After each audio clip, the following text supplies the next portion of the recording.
بندہ پروردگارم امت احمد نبی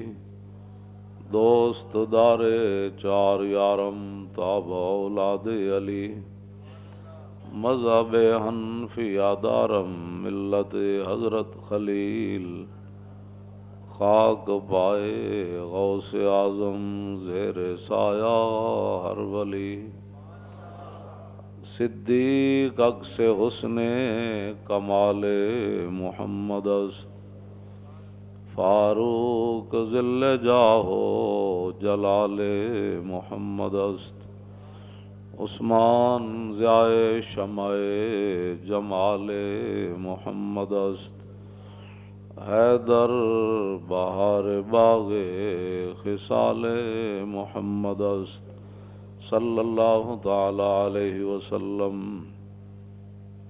حضرت امام بوصیری نے نبی علیہ الصلوۃ والسلام کی تشریف آوری پر بھی ایک فصل باندھی، اور حضور جب لامکان پر تشریف لے گئے تو اس کے لیے بھی ایک فصل باندھی قصیدہ بردہ شریف میں۔ تو وہ صرف میں پڑھتا ہوں برکت کے لیے، ویسے تو اعلیٰ حضرت بریلوی نے فرمایا کہ پوچھتے کیا ہو عرش پر یوں گئے مصطفیٰ کہ یوں۔ اعلیٰ حضرت فرماتے ہیں پوچھتے کیا ہو عرش پر یوں گئے مصطفیٰ کہ یوں، اور کیف کے پر جہاں جلیں کوئی کیا بتائے کہ یوں۔ فرمایا جہاں نور کے پر جلتے ہوں تو وہ کون بتائے گا کہ پھر حضور کیسے گئے۔ کسر دنا کے راز میں ثم دنا فتدلی فکان قاب قوسین، کسر دنا کے راز میں عقلیں تو گم ہیں جیسی ہیں، روح قدس سے پوچھئے تم نے بھی کچھ سنا کہ یوں۔ تو رسول اللہ کی شان وراء الورا ہے،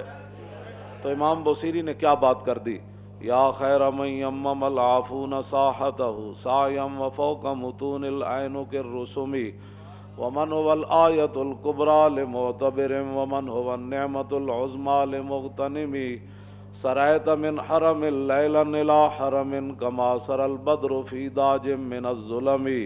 وبت ترقى الى ان نلت منزلة من قاب قوسین لم تدرک ولم ترمی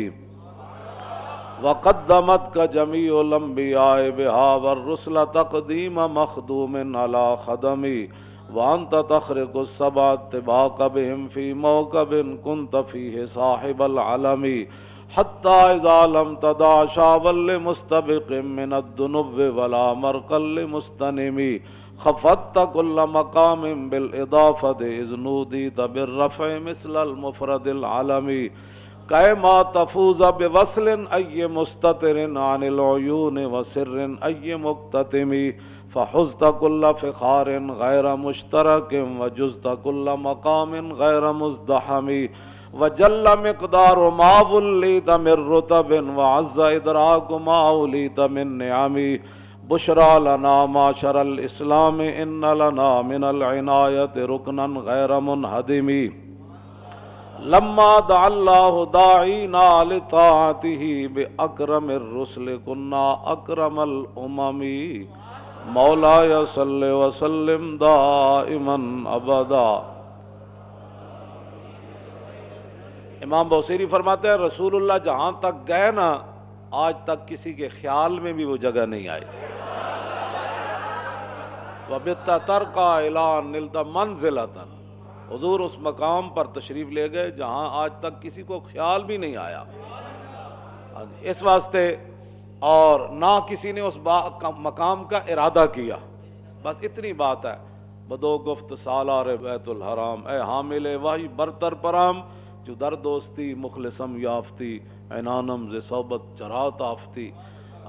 جب رسول اللہ جو ہے وہ آگے تشریف لے گئے نا تو جبریل کو فرمایا جبریل بدو گفت سالار بیت الحرام اے حامل وحی برتر پرام چو در دوستی مخلصم یافتی انانم ز صحبت چرات آفتی۔ فرمایا تو نے مجھے دوستی میں مخلص نہیں پایا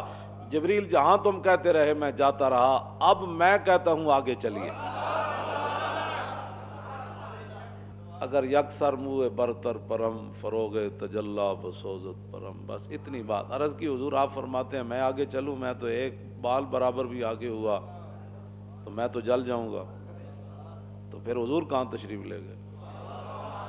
اے مولویاں پھر جھگڑے کتوں کڈے نور بشر دے؟ ہاں جی، نور تو پھر رک گئے، پھر آگے کون گئے؟ اسی لیے حضور نے فرمایا کہ میری حقیقت میرے رب کے سوا پھر کوئی نہیں جانتا۔ بس اتنی بات ہے، اور کوئی مسئلہ نہیں ہے۔ جتنا بھی کوئی حضور کا مقام مرتبہ بیان کرے گا اپنے خیال کے مطابق، حالانکہ حضور کی شان اس سے آگے ہے۔ داتا صاحب کشف المعجوب میں لکھتے ہیں، بات تو یہ ہے احسان مندی کی، فرمایا کہ جس مقام پر رسول اللہ تشریف لے گئے تھے معراج والی رات، اگر گناہگار امت کا خیال نہ ہوتا تو حضور نے واپس نہیں آنا تھا۔ اس واسطے رسول اللہ کی شان وراء الورا ہے، اور ہمارے بزرگوں نے وہ باتیں بیان کی ہیں جو جن کا میں نے ترجمہ بھی ابھی نہیں کیا، تو آپ ویسے سبحان اللہ کر رہے ہیں، اگر ترجمہ ہو جائے تو حضور کی شان وراء الورا ہے۔ صرف جہاں بھی بیٹھے حضور کی شانیں بیان کریں۔ دین کی ترجمانی کے لیے بھی تو اندر کوئی دم خم چاہیے نا، ہاں جی، اس کی ترجمانی کے لیے بھی تو پھر امام احمد رضا ہونا چاہیے نا، یا امام ربانی ہونے چاہیے، ہاں جی، جو قلعہ گوالیار میں بھی جا کر اذان دے دیں، اور جب رسول اللہ کے بارے میں لفظ یتیم آ جائے تو امام احمد رضا کا قلم جو ہے وہ اپنے آپ سے باہر ہو جائے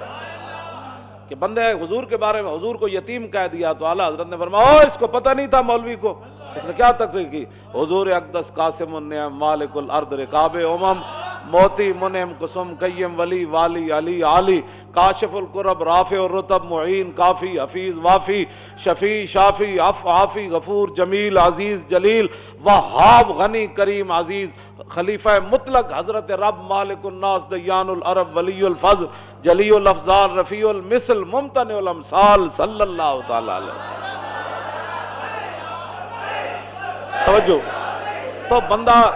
رسول اللہ کی شان جو بیان کرنی ہے تو پھر اس انداز سے پہلے بندہ علم پڑھے، صرف 4 کتابیں رکھ کے تے جو 2-4 اجہل سامنے بٹھا گا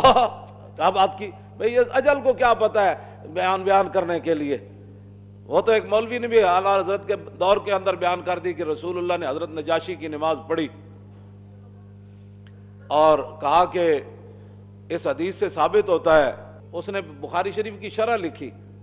اور اس نے لکھا کہ حضور نے مدینہ منورہ میں حضرت نجاشی کی نماز جنازہ پڑھی، تو اس حدیث سے ثابت ہوتا ہے کہ امام کا رخ اگر قبلے کی طرف ہو اور میت غیر قبلے کی طرف پڑی ہو تو نماز جنازہ ہو جاتا ہے۔ اعلیٰ حضرت نے فرمایا اس جاہل کو یہ بھی نہیں پتا کہ مدینہ منورہ سے حبشہ جو ہے وہ قبلہ کی جانب ہے، حبشے کی طرف، ہاں جی، تو پتہ بندے کو یہ بھی نہ ہو اور بندہ بخاری کی شرح لکھ دے، ہاں جی، تو اعلیٰ حضرت فرماتے ہیں اس جاہل کو یہ بھی نہیں پتا تھا، ہاں جی۔ تو لوگ ہمارے اس طرح کے آج کل بڑے بڑے جناب، حضور نے فرمایا نا یکون فی آخر الزمان دجالون کذابون یاتونکم من الاحادیث ما لم تسمعوا انتم ولا آباؤکم فایاکم وایاہم لا یدلونکم ولا یفتنونکم۔ حضور نے فرمایا ایک وقت آئے گا میں آخری زمانے میں بڑے بڑے فریبیے پیدا ہوں گے، بھائی جن مسائل کے اندر امت خاموش ہے، جو ہمارے بزرگ مسائل حل کر چکے ہیں، کن کے کہنے پر تم نئے نئے مسائل کھڑے کر رہے ہو؟ اس وقت ان مسائل کا وقت ہے، اس وقت تو مسائل کا وقت یہ ہے کہ برما میں کیا ہوا، اور دہلی کی جامع مسجد کے امام صاحب کی آنکھیں نکال دی گئی۔